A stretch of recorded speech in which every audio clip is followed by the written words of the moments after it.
Hello beautiful souls and welcome to the channel Mahi dot Charo and crystals. And आज हम check करेंगे कि आपके पार्टनर की जो ट्रू फीलिंग्स है आज एज ऑफ नाउ प्रेजेंट में वो आपके लिए क्या है। And this will be a timeless reading है, जब भी आपके पास आएगी ये आपसे रेजोनेट करेगी।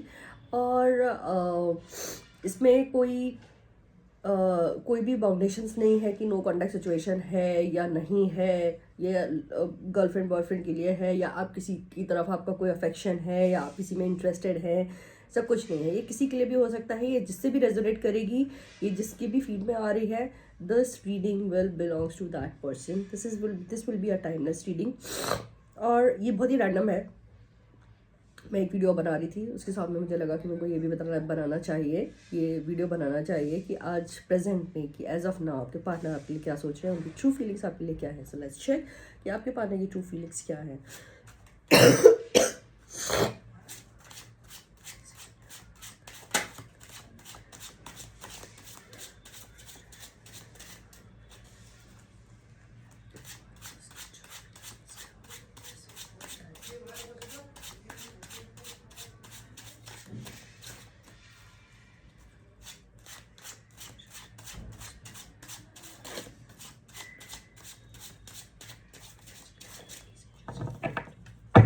Okay, so let's check.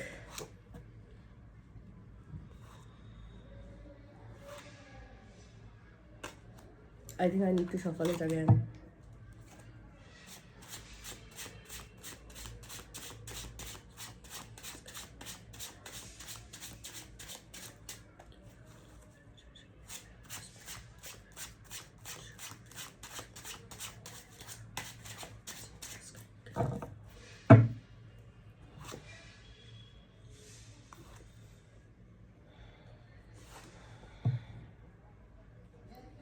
Okay.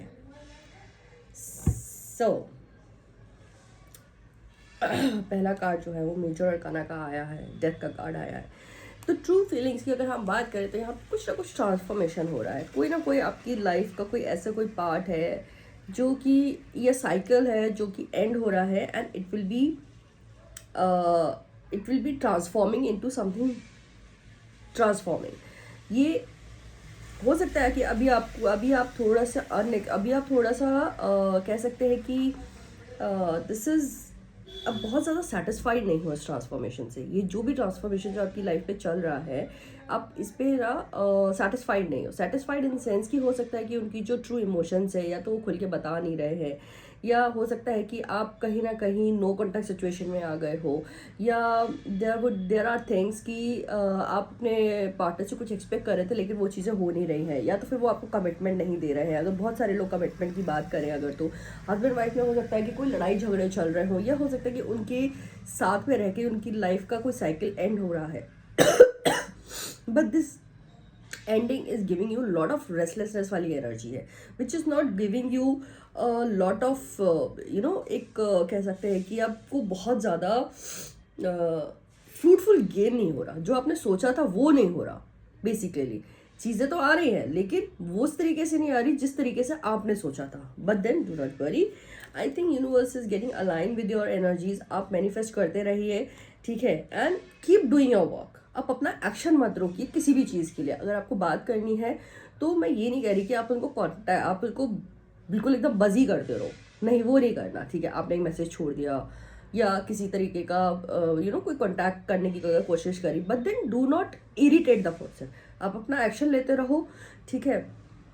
अगर कोई रूठ गया है तो आप उसे मनाने की कोशिश कर सकते हैं। Universe is aligning with your energies and definitely आगे कहीं ना कहीं चीज़ें बनती हुई नज़र आ रही हैं। देखो यहाँ पे यूनियन होता हुआ नज़र आ रहा है। 6 ऑफ कप्स का कार्ड आया है, तो डेफिनेटली आपका यूनियन तो हो रहा है, ठीक है। हो सकता है कि आप अगर एक्शन नहीं ले रहे हो तो सामने वाला आपकी तरफ एक्शन ले सकता है। अब आपको ये डिसाइड करना है कि ज़्यादा जो एक ब्रेक है जो आपकी लाइफ पे, वो किसकी तरफ से आया है, आपकी तरफ से आया है या सामने वाले की तरफ से आया है। तो डिपेंड ये करता है। तो जिसकी तरफ से ब्रेक आया है, एक्शन भी उसी को ही लेना पड़ेगा। अब सिंस नाउ ये जो रीडिंग है ये रेजोनेट करती है जो भी लोग रिलेशनशिप में है, हस्बैंड एंड वाइफ है, सो दे नीड टू डिसाइड कि भाई ब्लॉकेज किसकी तरफ से आया है, नो कॉन्टैक्ट किसकी तरफ से आया है, कौन एफर्ट्स नहीं ले रहा है। जो भी लोग एफर्ट नहीं ले रहे हैं, right time to take the efforts, and this will definitely surely you will get back on the track and आपका रिलेशनशिप वापस से स्मूथ होने वाला है. एंड आई थिंक 6 days और it could be 6 weeks, not more than this. जो भी चीज़ें हैं वो आपको इन्हीं 6 days में या 6 weeks में आपको पता चल जाएंगी.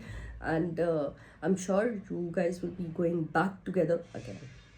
Thank you.